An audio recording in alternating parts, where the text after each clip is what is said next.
Now the last one I'm going to look at, and I have several here, but these are pretty readily available. I'm just going to start on this end.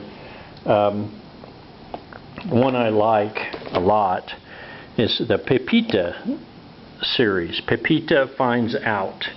Pepita, the bakery lady. I guess that's not Pepita. I just thought it was. Okay, Pepita Takes Time.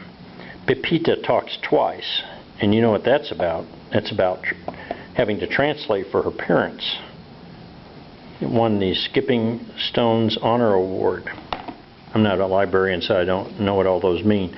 But it talks about the issues in the life of a young Hispanic girl or boy, and repita, siempre, always late. People always repeat things late or slowly.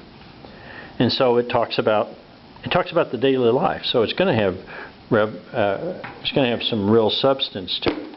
Okay, this is a cute one I like. That's Sip Slurp Soup Soup Caldo Caldo Caldo Soup. And what you do is it has this story in English and Spanish. It's another bilingual book. And then at the end, it talks about all the stuff they get and etc. You can actually make a bowl of soup, and here's the recipe for caldo. So you can actually have the class read the book and make the actual recipe. Think about that. Talk about multiple intelligence. This is one I really like. It's English and Spanish.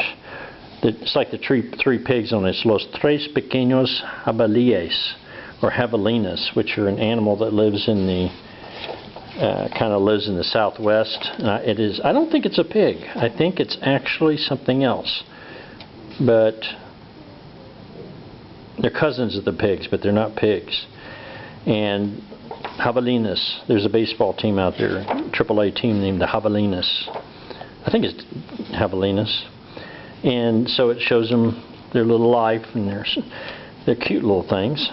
Here's another book that's a very peaceful book. I like it. The Desert Is My Mother. Some books are very introspective, intrapersonal, I guess is the word. It's in English and Spanish, and it talks about her going out. She says, "Lie in my arms." The desert is talking to her. It personifies the desert, like, lay on the desert. I say, "Heal me." She gives me chamomile, oregano, and peppermint. Oh, we got herbs, herb. I say, "Caress me." She strokes my skin with her warm breath, the wind. It's about experiencing nature. I say, "Sing to me." She has windy songs. She has flowers and cactus, and I like it because it's a book, not many words, but it's an affinity for nature. And it's got the little story there. You can imagine a kid doing a book like that about where they live and the places they live. Here's another book that's really popular, Too Many Tamales. And I think they find something in the tamale. But this has been a pretty popular one. I've got a little thing here I really like. Family pictures. I got a giant version of it and a smaller version of it. It talks about family life. Picking nopal cactus, and it's in English and Spanish. A cakewalk. We did those in Missouri. I thought we invented them. Birthday party. The piñata. For dinner. Poor chicken. No, we did that on our farm in Missouri. I never liked that. They grab their head. They have an axe. But they grab their head and spin them around. That's how my parents killed them. Oranges. You had to help with everything. It's about a family in Kingsville, Texas, near the border. And In My Family is another book. Horned toads. There's a lot of nature in these. It's great. And then there's a series of books like this that talk about refugee families. Hector lives in the United States now. The Circuit, stories from the life of a migrant child. Another one, Where the River Runs. And it tells a story of going to ESL classes. And this one actually is a kid from Cambodia. Well, maybe it's different countries. I don't know. No, they're Cambodians. I missed that. All right, now I got a couple left and we're done. One is a book that has songs in it. Latin American folk songs for children. You can play these, and it has English and Spanish, and the drum song and the elephant song. You can imagine combining music. There's a multiple intelligence again. Here's a cool one about Day of the Dead.